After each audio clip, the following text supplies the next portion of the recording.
Hello everyone, আসসালামু আলাইকুম। আমার যে খরগোশের বাচ্চা দিয়েছিল 5 পিসই আল্লাহর রহমতে বেঁচে আছে। এদেরকে কবি দিয়েছি, ফুলকপি ফুলকপি খাচ্ছে। তারা একদম সুন্দর কিউট বাচ্চা হয়েছে 5টা, অস্বাভাবিক সুন্দর। তারা মা আর বাপ, এটা মধ্যে আর রিসেন্টলি 3টা হয়েছে সাদা, একটা কালো ডলফিন কালার, আর এটা হচ্ছে চমৎকার। এটা মানে এটা দারুণ, এটা চোখ কালো, এটা আনকমন। অবশ্যই অনেক সুন্দর।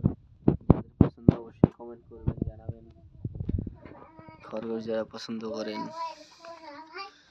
এই জায়গাতে দিয়েছিল বাচ্চা, বাট বেশি